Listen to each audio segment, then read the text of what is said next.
Next thing that we can discuss is what you should do when you face setbacks or plateaus. So, setbacks and plateaus are something that when you're first starting out as a beginner won't really happen that often.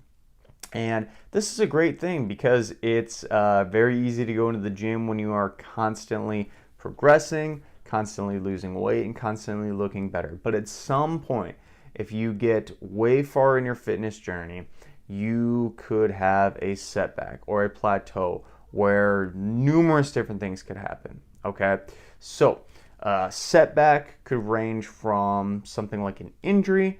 Maybe you hurt yourself in the gym. Maybe you hurt yourself outside of the gym in a recreational sport, or even just at work, right? Maybe you pick something up that was too heavy for you and you hurt your back or something. That happens a lot. Not because picking up stuff is bad for your back, but because you lifted something too heavy and you probably should have gotten help, right? Maybe there's some family problems going on. So a setback could be, I just had a death in the family, right? Or I'm just having some interpersonal issues with relationships and stuff. Stuff's not quite right in my outside life. So I feel like I can't push it fully in the gym and I can't fully go. And another thing that's really prevalent too is sickness. And, maybe this is a week where you're just really sick, don't feel good. And sometimes when that happens for people who are just starting out, they never get fully on the bandwagon of lifting again. They never fully get back into it. And this is extremely unfortunate because a lot of times they have actually built up a good amount of success and overall capability levels for themselves where they're like getting results, but just that one little thing set them back. And they feel like all their progress was lost. Everything they worked up to was basically useless because they got sick, they lost some of their progress, and that's it. Okay? So, the mindset that I really, really like people to look at when it comes to this is to first off come from a place of self love. And this might sound kind of like, oh, just like a tree hugger, right? Maybe that's the case, right? I do love some trees. But we just don't want to beat ourselves up, okay? If you constantly beat yourselves up and set yourself to such a high standard in your fitness and health journey that you're never going to have setbacks and you're never going to have anything bad happen in your program, you are setting yourself up for failure. So going in from a place of self-love, not beating yourself up, and just realizing that everything is going to be okay. We just need to get back on the bandwagon, back on the overall train. Another thing you can do is to look for some small wins. So maybe you're not able to fully go back to your workout program like you did before, but a small win for you, instead of sticking to your full normal diet, maybe you just ate a healthy breakfast one day, and that's a win for you. Or maybe instead of your normal, really long run and normal workout, you were able to get up and go for a walk today. Consider that a small win. Were you able to do that when you were in bed and super sick? Were you able to do that when you were injured, right? We're trying to just make some really small steps and a little bit of small progress to boost your confidence, give you some overall good feelings of just general progress, because progress is what helps us to see a light at the end of the tunnel. Progress is what helps us to keep going, because without that progress, even if it's just a little bit, it's really hard to do so. So those small wins are going to build up for you and lead you to hopefully long term getting back to your normal program, getting back to your normal routine, and getting you back to the health and fitness journey that you started before, and you will not regret it. So those small wins are super crucial and key. And another thing that you can do too is to just simply reassess your goals.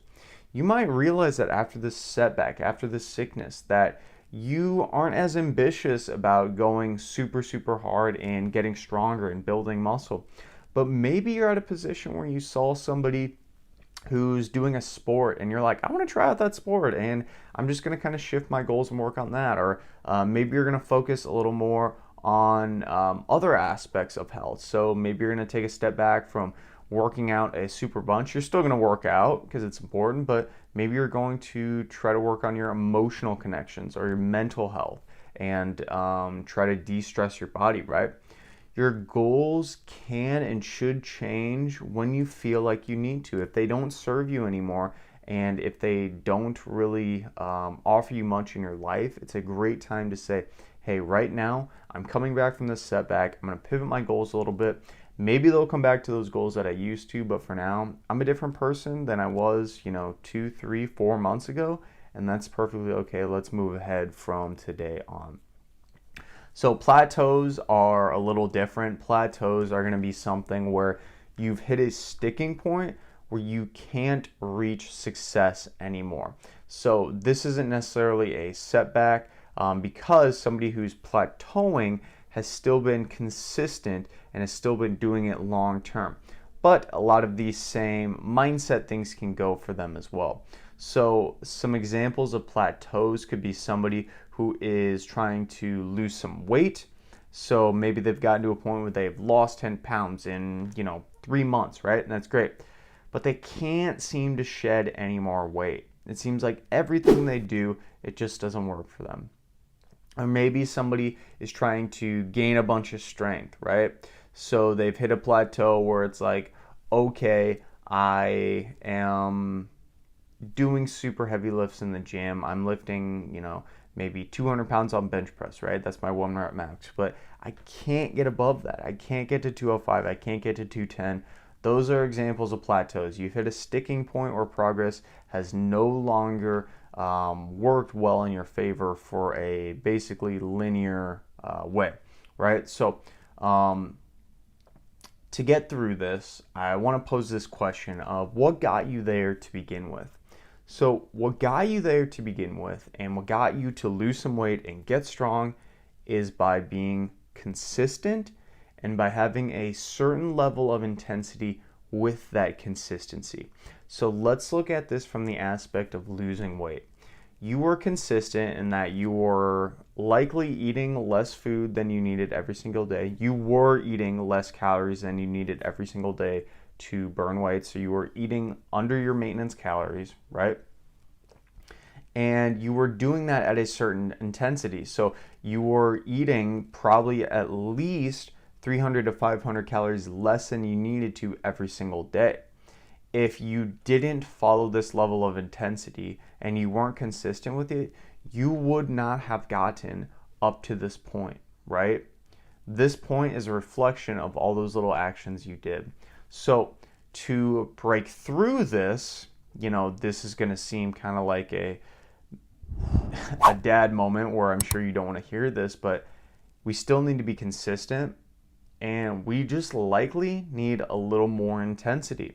So if what got you to losing those 10 pounds in 3 months or whatever was eating 500 less calories every single day than you burned, and that might have been 2,000 calories for you, you might now need to eat a little bit less, 1,800, 1,900 calories, right? You need to be still consistent because that's what got you here, but you need to be more intense about your overall results, right? And some really big things to take away from this are to remember that patience is key. As I always like to tell people, fitness is a long-term game that you need to be looking at as something that you just consistently keep playing, because if you don't, if you take your foot off the gas pedal, it's going to come back to the point where you're not going to be making any more progress. You're not going to be improving your overall fitness and results. And results take time. Results take time, and that's totally okay. The people who get results from their fitness and health journey are the ones who realize this and simply stick with it, okay? A couple other things too. You might actually just need a little bit of a break to recover. So this happens sometimes with people on diets or really hard training programs where they're working out really hard or they're cutting their calories back a super large amount. And your body can only take a certain amount of stress before it needs some time to break and kind of come back up to a level where it can then push again. So in this case, you might, instead of actually being a little more intense, it might be a good idea for you to maybe in the dieting example, to come back off your diet for a little bit. This isn't saying to eat a large amount of food, but actually maybe add a little bit of calories back into your overall eating plan. And then once you feel good again, once you feel remotivated, you can dive right back into that program and stick with it for another hard, or I should say, quote unquote hard, right? We're all choosing to do this. So, yeah, but it is fairly hard. A hard dieting plan for you to do for yourself. And kind of the last thing to consider too is that you might have just gotten to the point where you have kind of capped out your overall results for the most part.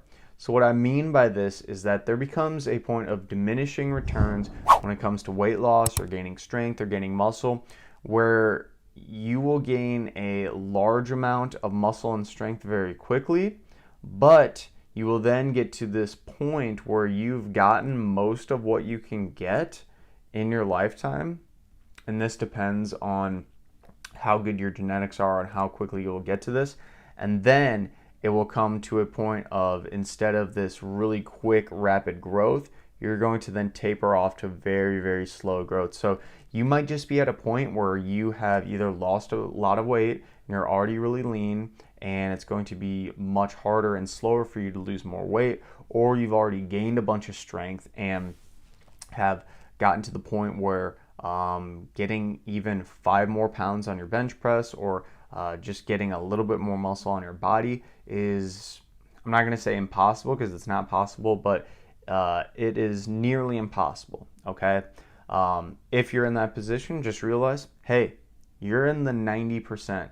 You know, not many people will get up to that point, so give yourself a good pat on the back and go ahead and like the video as well if that gave you some good motivation to break through your plateaus and keep moving in the gym.